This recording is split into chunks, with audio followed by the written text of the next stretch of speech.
Welcome back. Muslim-West relations have been a point of much debate and discussion over the years. With the rise of emerging markets and increased investment interest into the Middle East, cultural understanding is curtailed to drive business and strengthen global ties.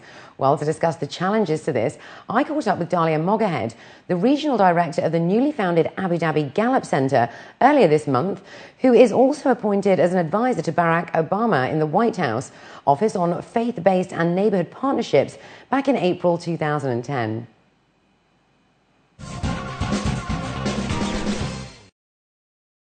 Welcome to the show today. It's a pleasure having you here. Thank you. So in the current economic situation, with the US looking to increase investments into emerging markets, tell me about the importance of cultural understanding. Cultural understanding is really crucial to healthy business relationships, because without it, business leaders can do things that offend the other and ruin a perfectly profitable business relationship without realizing it. And so these types of reports, this type of research can be very, very important and helpful to business people. Now, the Gallup Center recently released a report. Tell us a bit about the report and its key findings. Our report looks at the state of relations between Muslims and the West, and we found out a couple of things. First of all, that despite numbers being rather low in some cases, people are still optimistic about the relationship. People are still interested in engaging with the other.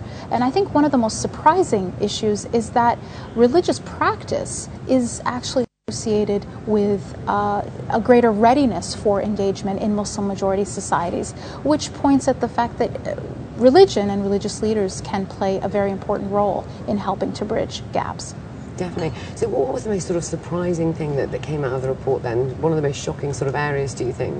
I think what was really surprising was how optimistic people were, despite the fact that their hopes in better relations with Obama's outreach have actually in many cases been let down. That despite that letdown, people are still very interested in reaching out and still think that greater interaction is more a benefit than a threat.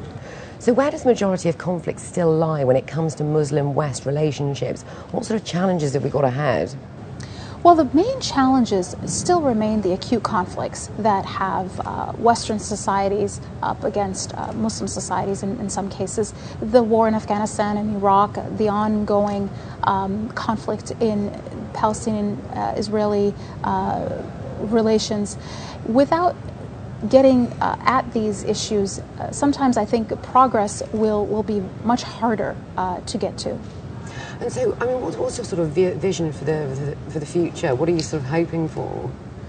I think what we really need to do in moving forward is to move past just government-to-government relations. We really need much more robust networks of people between societies. We need relations between businesses, between civil society, between women's groups. If we only rely on bridges between governments, then the relationship will be much more fragile. So tell us about the new research centre that you set up here in Abu Dhabi, and maybe some other initiatives that are underway as well. The Gallup Center is a partnership between the Gallup organization based in Washington, D.C. and the Abu Dhabi Crown Prince's Court. The vision of the center is to be a primary resource for leaders on the opinions and aspirations of Muslims around the world. So the Abu Dhabi Gallup Center is our regional base, and we're very proud to be here.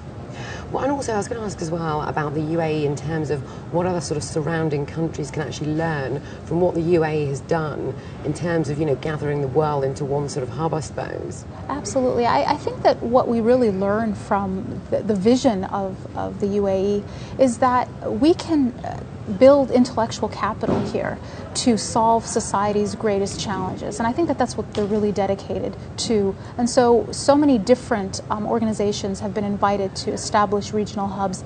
And that's really the goal, is how do we solve not just our own problems, but the world's problems by investing in intellectual discovery. Well, I'm afraid that's all we've got time for, but it's been a pleasure speaking with you. Thank you. Thank you. It's been wonderful.